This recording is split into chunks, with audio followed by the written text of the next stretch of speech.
Bill Morehouse is the comptroller in the city of Utica. He's being challenged by Ernie Sanita. And Bill, of course, is running for re-election. Good morning, William. Thanks for coming on the radio. Good morning. So why should people choose you to serve as their comptroller in the city of Utica yet again? Well, quite frankly, I thought I was doing such a good job that I would probably run unopposed because I didn't think there was too many people who were disappointed with the job I'm doing. But Mr. Utica seemed to feel that he would rather have Mr. Sanita handle the people's money, and so he filled his slate. So you seem you seem slighted by Mr. Utica. Well, I just think you shouldn't fill spots just to fill them. They turned in 500 signatures, I think, between the council at large and Mr. Sanita, and he turned in 11, Mr. Sanita himself. I went out and got 650 signatures myself for our guys, on the council at large and the comptroller. So, they just offered him a slot. They got the signatures for him, and I just don't think it's appropriate. The gentleman probably doesn't even live in the city of Utica, but he's surely not qualified to touch our money. But that being said, well, let me stop you there for a second. In fairness, don't you feel that's pretty pretentious to say that based on your interpretation of the job that you've done, that you don't deserve an opponent? How un-American is that? No, I deserve an opponent. Just not this one? Is that the... If it was a Joe Marie. No, earlier you said you felt... or a Bill Keeler. Or a Bill Keeler, yeah. I should be touching everybody's money. There's somebody serious... If you had a serious candidate... This is my point, Bill. Okay. And I'm sorry if it sounds pretentious. Well, because in fairness, earlier you said you thought you'd be running unopposed. Well, I did because I'm doing the job. It's like, do you want to fire me? I'm doing the job. I'm doing a great job. And Joe's told me that himself. Joe Utica told me, Bill, you're doing a great job. So, the thing is, everybody should have an opponent if it's a real candidate, if it's somebody who's serious about the job and serious about wanting to do the job. And you shouldn't just put somebody up there, to fill a slot. And that's what I feel he did. And maybe that's not true. Maybe he really feels that Mr. Sanita is the right guy. Well, I'm sure that Mr. Sanita feels that he's the right guy. I mean, he's spending money on and he has every right to billboards run. and Yep, he has every right to run, and he has every right to only get 11 signatures and get on the ballot. Okay. But when I was elected, I told the people that I would get us online. I got the services online. Worked very hard to get the credit rating increases up. We've done that right across the board. First A rating in over 30 years with Standard & Poor's. We've really turned the attitude in City Hall around. It's been a long time since the comptroller had a good working relationship with the second floor with the administration, and it's really important that we work together. The council and the mayor set the budget, and I handle the money. And it sure doesn't do any good if those two parties aren't talking. I mean, that would be craziness. So whatever administration I'm given, whether it's the Rob Palmieri administration or the Bill Keeler administration, I'm going to work very hard to work with that administration to make sure that we have an ongoing working relationship. And that's very, very important to me. Right. And that's one of the things I do as a leader. I get people to come together to do their job and do it with gusto and pride and not needle everybody. We're all in this together. We all want to see Utica move forward, and we are moving forward. I mean, it's just been fantastic what's happened over the last 4 years, financially and visually, economic development. The big thing with these rating companies is they look at development. What are you doing? Are you just sitting there? What are you doing? Yeah. And Mayor Palmieri has filled all the buildings down here. He's really moved the city forward economic development-wise. And, the hospital is important, too, to these rating agencies. They say, hey, you got this opportunity for a $600 million project to come downtown. Yeah. They're looking forward to us doing that, and they see that as a very big positive for the city. Can I just bring up a couple of things that I believe Ernie Sanita brought up when he was on the radio? Number one, he said, Bill Morehouse lied to us when he said he wasn't going to take any money. He ended up taking. Let me get through these first before you respond. He was going to take a paycheck, and now instead he's buying fly swatters for people. Secondly, he said he was going to put an actual CPA inside the office, and he didn't do that. Can you respond to those two issues? Sure. One of the things you have to realize, when I came in here, Mr. Barron told me I had to take the paycheck, and I said I will do that, and I will turn around and purchase equipment, and give back to the city. And that's exactly what I've done. You have to understand, Bill, that when I get that paycheck, I'm not just taxed on my $66,000 I make here. I have a partnership in investment income where I make a substantial amount of money. I've been very fortunate, and so I'm taxed at a much higher level than probably the normal person would be, because it's passed through, it's passive income, if you're aware, and it's always taxed at the highest level. So, I'm taking home about $30,000 in the $30,000 range a year after taxes on that income, and I put about $150,000 back into the city. And I could go through the list. It's long. I went through it the other night at West Utica, but it's a long list.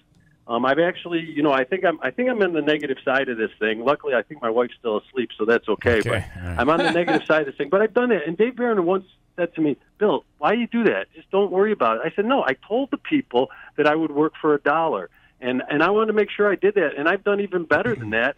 I probably lost money doing this." And at some point, I'll total it all up, and you can see. I mean, I'm not even going to start on the list because it's so lengthy of what I purchased for the city of Utica and paid sales tax on. And yes, all that other stuff I do purchase also. That's a different thing. That's set aside.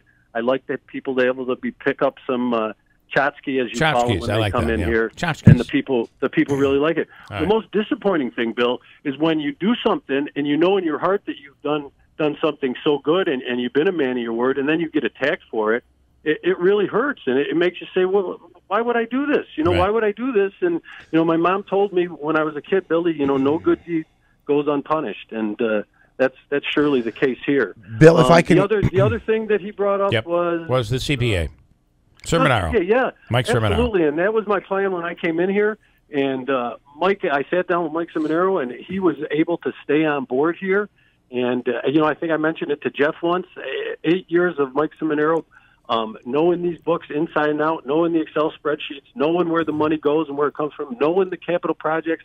This guy has been so valuable to this city. And, I think even Mayor Palmieri at one time, because they didn't have a great relationship, wanted to see Mike leave. And now he gives Mike kudos all the time, and he realizes the value of Mr. Sermonaro. I can't tell you how valuable Mike Sermonaro has been to the city of Utica as DPW commissioner, as comptroller, and now as a deputy comptroller. Unbelievable. I did bring in Diane Corey, who might as well be a CPA. She's an accountant. She was here 13 and a half years. She left for Utica National. We were able to get her back. She is just fantastic. She's probably one of the most quality individuals you'll ever find, and she probably would have stayed at the city of Utica, but former Mayor Ed Hanna ran her out. She couldn't take it anymore. I'm visualizing that. That might actually have happened. He might have chased her right out the door. I guess he accused her of maybe stealing $5 million, and maybe she ran out of money, so she had to come back. But that's a joke, Bill. That's a joke. I get it. But, I'm going to ask you. it's just a shame when you get attacked. Yeah. You're trying to do good for the city. I just want to note here, Mr. Morehouse did give us a tour of City Hall. Obviously, I'm familiar, but he gave us a tour highlighting the equipment and furniture and other things that he has purchased for the city. Electronics. It was quite extensive. And when Bill says he's on the negative side of that, what he's saying is he's spent more on City Hall than he's made. I want to ask you this, Bill. As a matter of fact, when I saw Mr. Morehouse the other day, because I was paying my water bill at City Hall, and there has been a refurbishment of where you pay the bill, where you pay tickets, where you pay that bill, where you pay your tax bill. Did you fund that as well? And how much was it?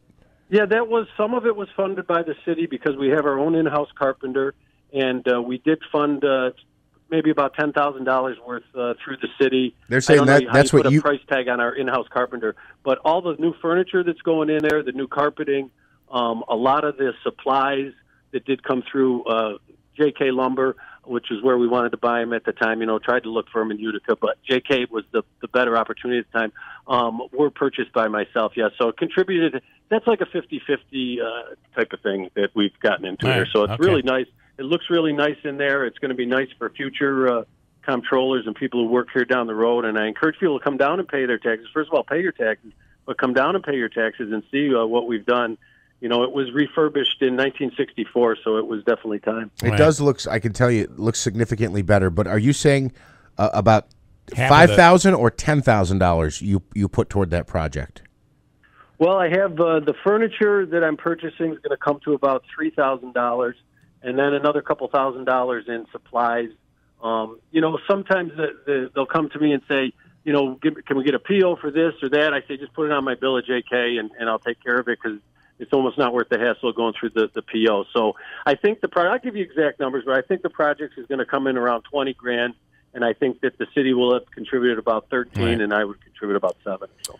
All right, Bill Morehouse, we appreciate your time and wish you the best. Obviously, you're about a month out now from election day. Yeah, no, it's always exciting to, the one good thing is it's exciting to have an opponent because it really makes you get out there and go get it. And, I'll be running some radio ads, obviously, on IBX and TV and billboards you've seen and all that good stuff. And it's fun to go door to door and talk to the people because that's very important. You knock on somebody's door, they really appreciate it. Okay, listen, one other things are happening in the city of Utica. They really are. One other thing I do have to say, though, don't you think it was a little, I don't know, even the OD criticized it in their editorial earlier in the week, the fact that this public hearing, which is required on the term limit extensions, the public hearing is going to be at 11 a.m. on Friday. Who can go to that? They'd have to take work off to go to that hearing.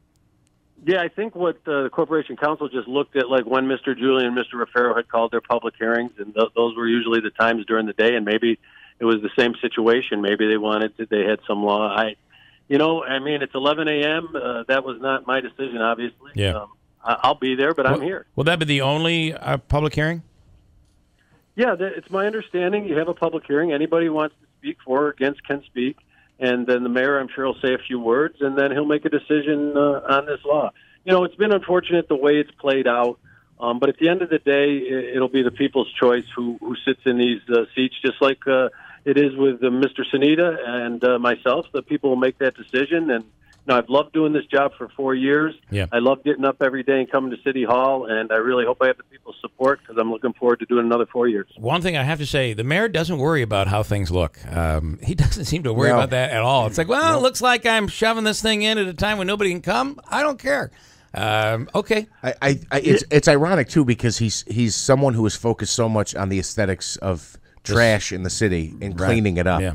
But, Mr. Morehouse, if I can ask you, in your opinion, does Rob Palmieri deserve a third term? Are you going to vote for him? That's what I'm asking you. Well, first of all, nobody knows who we vote for when we go into the booth. I don't know who my wife votes for, quite frankly. But the bottom line is this mayor is doing a great job. And if he's up for a third term and he's continued to do the job that he's doing now, I would see no reason why the people wouldn't vote him in again. But once again, that'll be the choice of the people. This guy's doing a great job. It's very important. We have this hospital coming downtown, and especially as the comptroller, the last thing I want to see is a blip on the screen here administration-wise. This is a big thing. This has got my name on it. It's got Rob Palmieri's name on it, Tony Pacenti's name on it. This is a huge transformational thing for the city of Utica, and we want to make sure that it's done right. And I can assure you that we're not going to hang the taxpayers out on this thing. Right. We're going to make sure it's done right financially, and it's really an exciting thing for the city of Utica. It really is. I can tell you this. You won't be voting for Ernie Sanita on Election Day. I know that. Pretty sure. Mm-hmm. Secondly, where will you vote when it comes to the Constitutional Convention? That is a tough one. Because I could fall on either side of that. I don't. I was a no guy. It was interesting, the guy you had on this morning. He might have turned my mind around a little bit. It's a little scary, though. He says these things, well, that won't happen. You don't have to worry about that one. Well, right. You get to a constitutional convention. Anything can happen. Yeah. So, that's a tough one. I'm still up in the air on that one. All right, Bill, thanks for the time. We appreciate it. You bet. Thanks, guys. Have a good day. Comptroller, City of Utica, that's Bill Morehouse. We'll break.